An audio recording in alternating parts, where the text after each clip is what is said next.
And joining our discussion now is Democratic Senator Jackie Rosen of Nevada. She's a member of the Armed Services Committee and was in Israel last weekend as part of a bipartisan Senate delegation led by Senate Majority Leader Chuck Schumer.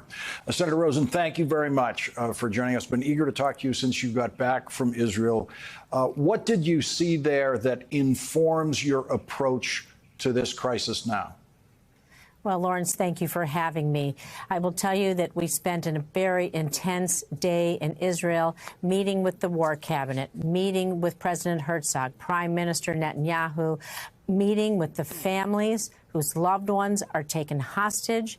What we felt when we met with them, those 203 estimated to be hostages taken brutally, savagely taken in a premeditated and pre-planned fashion.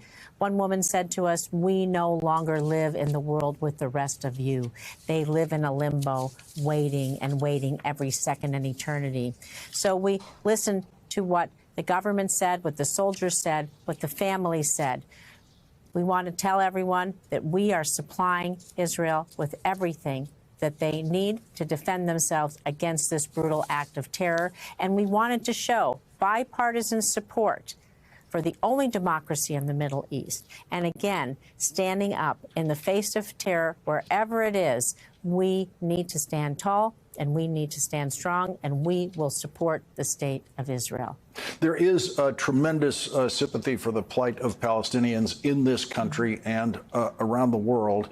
And when stories like the hospital explosion come out, there was, among many people, a very quick, reflexive reaction, assuming it was Israel who did it. American intelligence has shown that it was not. The Columbia Journalism Review today summarized just some of the other kinds of misinformation that people are being subjected to, primarily on Twitter. It said a document appearing to show that the Biden administration gave Israel $8 billion in funding turned out to have been doctored. Video footage that said that some said showed a Hamas soldier shooting down an Israeli helicopter was from a video game. A report on mass desertions from the Israeli Defense Forces was said to have come from an Israeli TV station, which shut down in 2019. A video of a young boy lying in a pool of blood surrounded by men in Israeli military fatigues was offered as evidence of brutality, but in reality was a behind-the-scenes shot from a Palestinian movie. Senator Rosen, your constituents are subject to this flow of misinformation along with real information that informs their sympathies for the plight of people stuck in Gaza now. What would you say to them about what the United States can do now for the people of Gaza? Well, first of all, I think, Lawrence, you're exactly right. The media has become a war-fighting domain for people like Vladimir Putin and terrorist organizations like Hamas, fully backed by Iran. So what we have to do is keep cooler heads. We have to understand that Israel, allies and partners around the world, we want to be sure that we give Israel the supplies that she can defend herself against these brutal acts of terror. We want to be sure we do everything we can to rescue those hostages. Some of them are Americans, like I said, children, handicapped individuals, special needs children, Holocaust survivors, and we must be sure to get that humanitarian aid into the people who need it. Just like Congressman Goldman said, we have to be sure that it's going there and not being siphoned off to the terrorists who use it against the state of Israel. And so what I want to tell my constituents and everyone is to take a moment, take a breath, before you believe what you see, and look at your trusted news sources. Try to be sure that you understand the gravity of what's going on and that we must stand up to terror in all forms. Of course, Hamas could take a big step in a humanitarian direction by releasing all of the hostages immediately. But there are no outside observers who ever expect rational or humanitarian action to be taken by Hamas. That expectation does land on Israel in this situation. And Israel going forward is obviously going to have to be extremely careful about both the perception and the reality of the humanitarian situation in Gaza. Yeah, I think you're exactly right there. And what we have to do is to think about how we negotiate or how we go in to get these hostages back to their loved ones.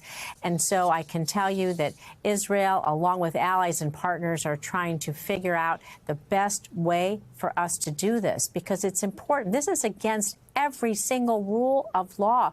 You don't premeditate, pre-plan. It's been publicly reported. The documentation, you've seen it. You've reported on it here. This brutality was premeditated, and they executed it even better than they thought they would. Unfortunately, there are hundreds of human innocent lives at stake here. I've put a resolution in the House, which is bipartisan, calling on Hamas to release these innocent hostages, that the American government stands strong against terror, and that we're going to work with every channel we can to get them out safely to their loved ones. This is what President Biden said tonight about the ultimate solution for the people of Gaza, which is, of course, the two-state solution. Mm-hmm. Yeah. Yesterday, in discussions with the leaders of Israel and Egypt, I secured an agreement for the first shipment of humanitarian assistance from the United Nations to Palestinian civilians in Gaza. If Hamas does not divert or steal these shipments, we're going to provide an opening for sustained delivery of life-saving humanitarian assistance for the Palestinians. As I said in Israel, as hard as it is, we cannot give up on peace. We cannot give up on a two-state solution. Israel and Palestinians equally deserve to live in safety, dignity, and peace. Senator, that's 2 days in a row, President Biden talking about the two-state solution. Yeah, and I think he's exactly right. We have to take this moment and we have to use it as an inflection point. We have to be sure we deliver this humanitarian aid, that it goes to the innocent Palestinians in Gaza that are being taken advantage of and terrorized, frankly, by Hamas as well.